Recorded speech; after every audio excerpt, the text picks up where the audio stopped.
안녕하세요. 세상을 이롭게 하는 일에 관심 많은 승무원쌤 김용숙입니다. 이준석 대표, 개혁신당 대표 이준석 대표는 경기도 화성을에 출마했습니다. 처음에는 이준석 대표가 되겠어? 택이나 돼? 거기 민주당 당세가 얼마나 센 곳인데 당선이 되겠어 하고 퀘션 마크를 붙이는 사람들이 많았습니다. 언론에서도 이준석 대표와 개혁신당 별로 다루지 않고 있습니다. 하지만 화성을에서는 지금 개혁, 천지개벽이 일어나고 있는 거 아닌가 하는 생각이 듭니다. 이준석 대표 유세 현장에 한동훈 위원장이 지나가는 자리에 사람이 운집하듯 구름처럼 모이듯 이준석 대표 유세 현장에 화성 주민들이 쏟아져 나왔습니다. 이준석 대표 팬카페를 하는, 팬미팅을 하는 그런 상황이 전개됐습니다. 깜짝 놀랐습니다. 저는 한동훈 위원장 가는 곳에만 그렇게 많은 구름 인파가 모이는 곳으로 알았는데 이준석 대표, 그것도 화성 공원입니다. 시장통도 아닙니다. 일부러 이준석 대표 유세를 듣기 위해서 마음 먹고 모인 사람들입니다. 물론 젊은이들이 많긴 많더군요.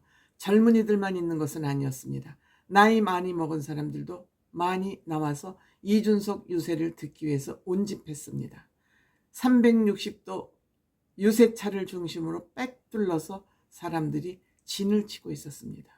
유세 현장에 이렇게 많은 사람들이 운집한 거 저는 별로 본 적이 없는 것 같습니다. 이날 유세차에 이준석 대표 어머니 아버님이 같이 올랐습니다. 유세 어머니 말씀을 들으면서 눈물이 났습니다. 엄마의 입장에서 들으니 눈물이 나더군요. 어머니 유세를 하면서 울컥울컥 울먹였습니다. 그런 어머니를 아버지가 어깨를 감싸고 아버지는 눈물을 보이지 않기 위해서 안경을 치켜 올리는 그런 포즈를 취했습니다. 이준석 어머니, 나는 엄마로서 한쪽 가슴에는 정치인 이준석 엄마, 한쪽 가슴에는 내가 배 아파서 낳은 아들 이준석을 품고 있다. 낙선할 때마다 그 가슴이 얼마나 앞쓰리고 아팠는지 모른다.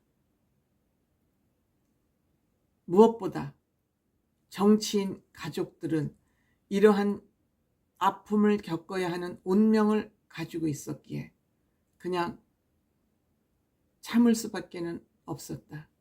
하지만 이 유세 현장을 돌아다니면서 많은 질문을 받게 된다.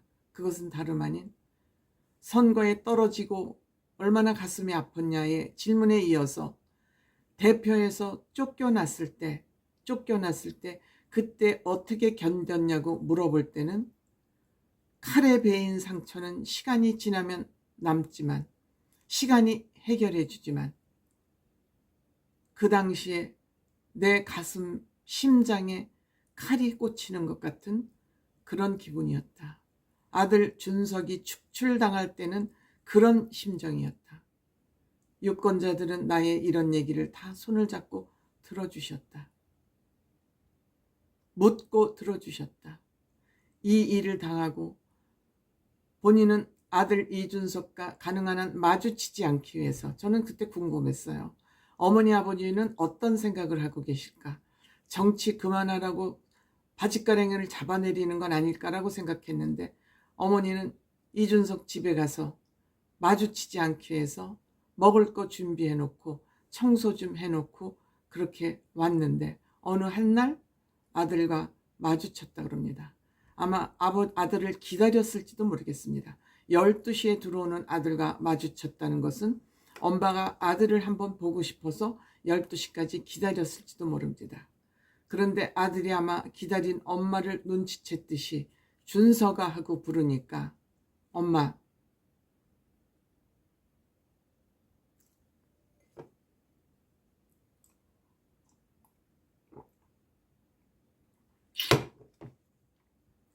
힘들지 하고 묻지 마세요 라고 소리치더랍니다. 아들이 무너지면, 내가 무너지면 아들이 무너질 것 같아서 그냥 내가 챙겨놓은 밥 다 챙겨 먹어라 하고 주차장에 내려와서 3시간을 울었다 그럽니다. 준석이 무너지면 안 될 것 같아서 그 후로 계속 당당한 척 산다 그럽니다. 당당한 척. 억울해서 어떻게 살아 하지만 다 정치는 그런 거예요. 누구나 NT는 50% 있지 않습니까? 그냥 정치를 재미로 알고 살아야죠 라고 오히려 본인한테 묻는 사람들을 위로한다 그럽니다. 그렇지만 신부님께 기도하면서 신부님께 많이 고해성사를 한 것 같습니다. 이번 선거에도 안 나오려고 그랬답니다. 또 떨어지는 모습을 또 보고 싶지 않아서 안 나오기로 했는데 남편이 이제 40대 아들이니까 마지막 봉사하는 의미로 나갑시다. 그래서 아들에게 봉사하는 의미로 나왔는데 처음에는 어색했는데 동네 주민들이 위로해주고 울어주셨다 그럽니다. 그리고 우리 준석이 동네 주민들이 우리 준석이 국회에 보내야 된다 라고 우리 준석이라고 그렇게 표현을 합니다. 이준석이 유세장에서 목이 터져라 유세를 할 때마다 가슴이 아프지만 힘들지만 본인의 목적과 주장이 할 얘기가 있기 때문에 저렇게 하는구나 하고 그것도 이해하고 있다고 그럽니다. 엄마가 아주 침착하고 단정하고 이렇게 갈무리가 된 그런 엄마입니다. 그러니까 준석을 훌륭하게 키워냈겠죠. 그 옆에 서 있던 아버지도 말씀하셨습니다. 이준석이 박근혜 대통령으로부터 영입을 받고 정치를 한다고 그럴 때 2가지를 부탁했다는 겁니다. 이 아버지는 유승민 씨하고 친구입니다. 이준석 정치하는 거 좋다. 그렇지만 당당하게 정치를 하라고 조언했다 그럽니다. 애비로서 하는 얘기다. 절대 돈 비리에 연루되지 말아라. 애비로서 정치인에게 부탁하는 부탁이다. 이 첫 번째 조언과 두 번째는 줄 서서 잘 되겠다는 의지로 줄 서서 비굴한 정치하지 말아라. 부탁했다 그럽니다. 12년 동안 지켜보니 아들이 잘 지키고 있는 것 같다고 아버지는 평가하고 있었습니다. 그러면 100점이죠. 아버지의 부탁을 잘 지키고 있으면 부탁이죠. 그리고 이준석에게 이 일을 맡기면 준석이는 일을 미친 듯이 하는 사람입니다. 미친 듯이 일을 하니까 준석이를 믿고 국회로 보내주십사라는 부탁을 했습니다. 아버지는 이준석을 국회에 보내달라는 그 부탁과 함께 한 가지 부탁을 더 했습니다. 허허벌판에 맨땅에 헤딩하고자 이준석이 당을 창당할 때 이준석이를 믿고 이 뜻을 같이 해준 분들이 이 앞에 여기 계신다. 이분들도 국회에 들어가서 일을 할 수 있도록 여러분들이 많이 지지해 주시면 좋겠다. 이런 얘기를 했습니다. 엄마 아버지의 메시지가 다르죠. 역시 엄마는 엄마로서 감성적인 이준석이를 바라보는 그 애틋한 마음을 유권자들을 향해서 얘기를 했다면 아버지는 좀 사회성이 강한 아들 정치인 이준석이 어떻게 해야 될지 그 부분 또 이준석과 같이 뜻을 하는 사람들이 같이 살펴봐 달라는 말씀을 했습니다. 두 분이 엄마 아빠가 균형감이 있는 그런 유세를 했습니다. 감동입니다. 얼마나 많은 유세장의 인파가 모였는지. 제가 지금 생각하기엔 이준석 당선이 확실하지 않나, 이런 생각이 들었습니다. 이준석 같은 사람이 국회에 들어갈 수 있는 나라라면 대한민국은 선진 대한민국이다. 저는 이렇게 평가받을 수 있고, 특히 화성시민은 선진 화성시민이다. 이렇게 저는 불러도 무리하지 않다는 생각을 하고 있습니다.